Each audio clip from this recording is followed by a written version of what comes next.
Well, today this podcast belongs to an interview with student Eric Cuevas. He's a fifth year student in BBA and LLB.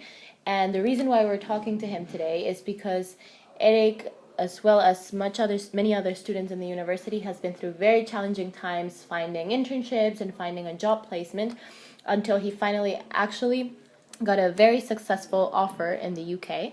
And we want to ask him first a little bit about his background, and then we want to get into how he's been through this interview processes to finally understand what this new opportunity that has searched for him looks like, and all the excitement that awaits for him in the future. So, Eric, thanks for being here today. Could you tell us a little bit about your professional path, your path through university? Okay, sure. Thank you, Martina, for your time and for this opportunity.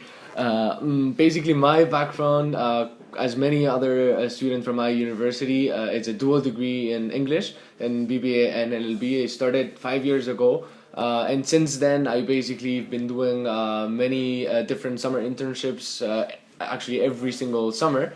And basically, I've been kind of building up to the moment where in fifth year I was ready to apply for this full-time job. So initially in my first year, I started working with an NGO, which was obviously not professionally related or not like such a professional experience rather than a personal experience. And then I evolved in a way, and basically last year I was interning with Clifford Chance, just a law firm based in Madrid.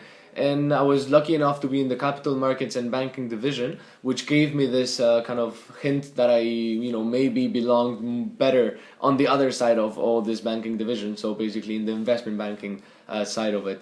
And well, since then I started applying. I started doing my research on different companies, and this brought me to the very long selection process that started in August. Can you tell us a little bit more about what were the companies that you started applying to in August, and how long did the procedure take? How was it? How did you walk through it? Mm-hmm. Well, I think like every person that is interested in investment banking does have clear that certain banks are different to one another. But yet again, like if you don't have any experience, you wouldn't mind going to one or the other company. So as a consequence, I applied to almost the top 20 investment banks in the world, like all of them with no exception. And this took a long time. Because all the numbers of different cover letters that you need to do, all the different research that you need to undergo in order to understand what they do, what kind of culture they have. And yeah, so basically started doing this in August, and I had my first round interviews around September, which followed by many different rounds of interviews in October, and finally the assessment center in November. This rounds of interviews, were they personal? Were they done through Skype? Were they tests? How were they?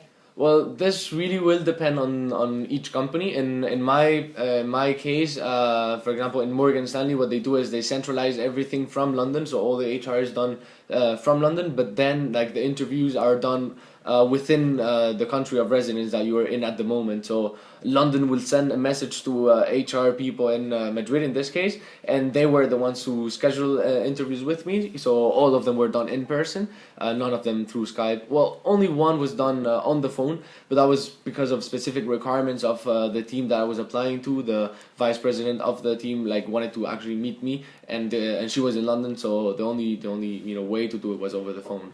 What would you say was the most challenging assessment, or the most challenging thing?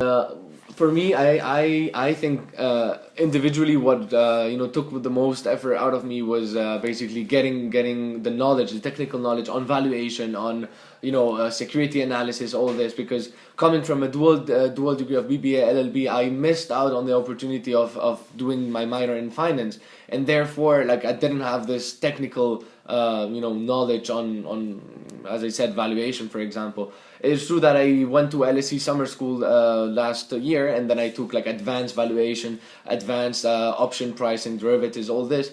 But yet it was not enough in order to tackle certain technical questions that were asked to me in the interviews. So I guess getting ready for this was the most challenging part.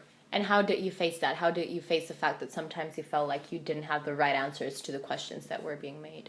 Well, I guess I spend a little too much time on the library that I should for a healthy living. But well, I started looking up on the internet, reading books, reading technical books on valuation, and just basically like teaching myself how to do it. And well, I got to a point after a few months, I would say, like from September to November, in which I accumulated enough knowledge in order to. I don't know, save the face, or make the interviewer understand that although I may not have the full technical capabilities now, I had the basis of it, and I was capable of learning the rest very quick.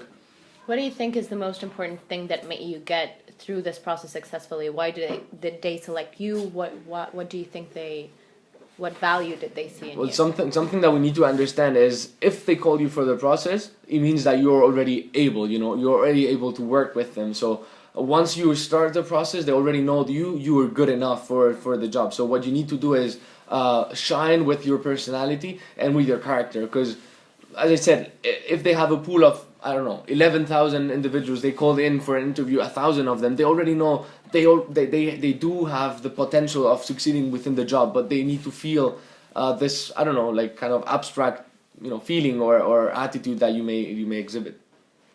Great, thank you. And finally, could you tell us what this great opportunity is? What are you exactly going to do with them, and when are you starting? Well, at Morgan Stanley, I was offered a indefinite contract that is basically there to cover for a 3-year program, analyst program. So I will start in mid-July, with training up to 10 weeks. They mention usually it's a 6-week training, and then you just start working with them. As I said, indefinite contract. So the first benchmark would be the 3 initial years in which you will be doing the job of an analyst. And well, if you succeed in there, and there's still positions open within the bank, well, you progress to associate, I guess. That sounds pretty amazing. What would you tell other students who would actually like not only to pursue careers in the banking industry, but maybe in different industries, and feel like they're applying to way too big and too important companies to even make it? Well, I can talk about one of the errors that I committed in the past years. It took me 3 years to get where I am now, and I think a suggestion I would give to other students is do a lot of research and train yourself a lot before applying. In the initial 2 years that I tried to get into investment bank, I did it kind of on the spot. I didn't research the companies that well. I did it perhaps a little late, around October, November. So that was my error. If you really want to achieve something, for me, the suggestion is sit down many months before, understand the selection process, understand what they're evaluating,